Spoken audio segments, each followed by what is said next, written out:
Before the class starts, make sure you have everything you need before you begin. You must be properly equipped to set the example for the campers. Don't forget the 6 P's. Perfect planning and preparation prevents poor performance. This is 100% true. Never go into a class without a game plan. Know exactly what you're going to do and how you're going to say it.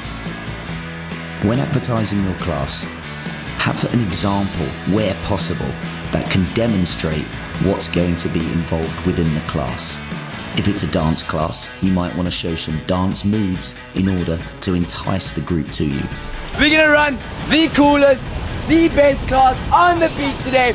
It's beach soccer with myself and Quidditch. Be very clear and age aware when you are advertising your class.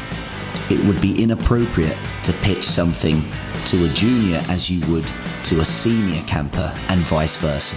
Keep it short and to the point. Young children especially have short attention spans. Don't ramble on. Before you run your class, introduce yourself clearly to the group.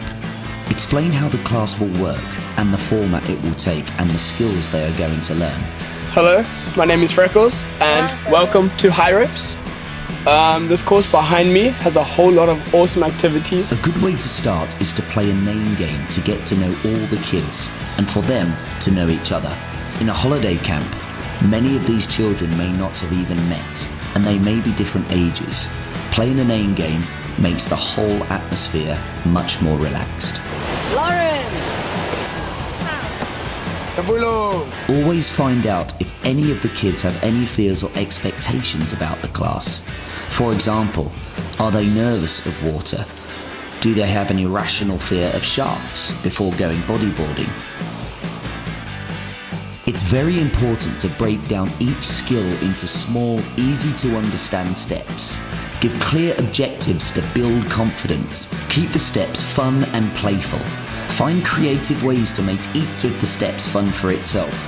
It's not just about the final skill, but the fun to be had trying to learn. After all, what we learn in fun, we never forget. The steps must be logical and allow time for kids to practice one step before telling them the next. Too much information too soon will confuse them and can lead to frustration. If they're frustrated, they will not enjoy what they're doing and they will want to give up. One step at a time. Don't downplay the challenges.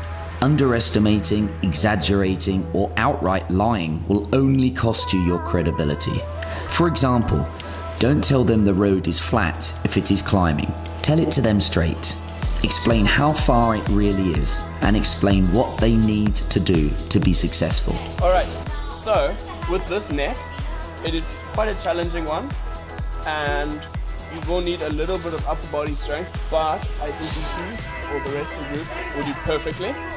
So I would advise grabbing the net, putting your carabiners between your 2 arms, putting your foot in a hole, and then taking your other arm, grabbing the net, and then you swing around, and you slowly spider.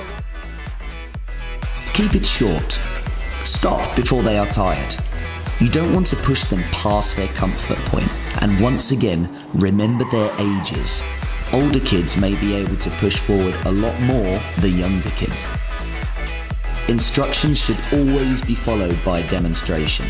The best way to tell students how to do something is to actually do it yourself. Showing them visually is usually a lot more effective than just saying the words and hoping they understand. Keep your talking as short as possible. Get the kids involved and moving as soon as you can. Slow your speaking down and be very clear when you speak. You should always speak slower than you actually think. Do not repeat yourself, just speak slower. When you guys are starting, there's a horseshoe over here. You're just gonna hook your carabiner into that. Just make sure that your belly is on the board. You don't want to be too far forward. Don't forget your body language. Smile when you talk. Keep an open, positive, energetic figure. Talking and talking for minutes and minutes on end can be counterproductive and time-wasting, especially for young learners. A quick demonstration is much more effective. Instructions should be cut up in small pieces according to different phases of the task the learners have to perform. Always remember to pitch your class to the relevant age and skill level. Do not use baby language. Just have simpler steps for younger kids. There you go. That's it, buddy. Let's keep going. Okay, go. Go. Yes! The spoken instructions are not everything. The body language counts as well, the gestures, miming, etc. Always be aware of your body language. Check for understanding by asking relevant questions related to instruction and not just lecturing. Keep it fun, not just for the enjoyment, but in order to facilitate learning. It has been proved that the more fun an athlete is having, the more they will learn and the better they will perform.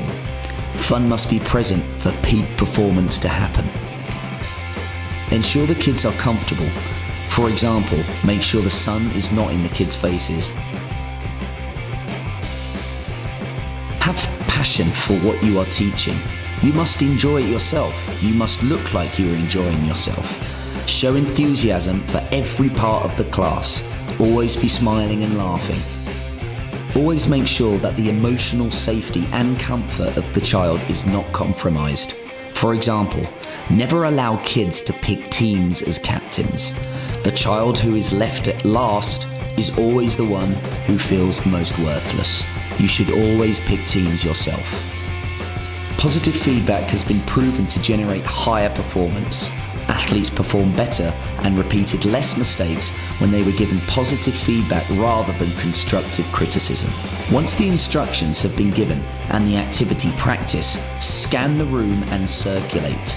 Look for pupils who are complying and make a positive comment about those who are following the instructions. The other pupils not doing it right will often correct themselves. Nice, Maddie. I like that you're keeping your knees bent and that you got the paddle facing the right way.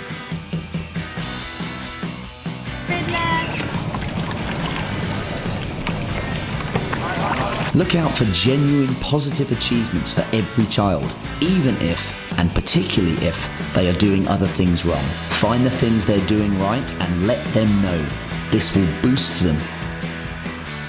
Never forget to always use the children's names when giving praise. Positive praise and the use of their names will show an interest in what they're doing. Don't patronize with false praise. Kids are smart and they will figure out if you are lying to them. Encourage the children to compete against themselves rather than each other. Some kids are much more sporty than others. If they are practicing against themselves, then they can only get better. Give all children a chance to lead.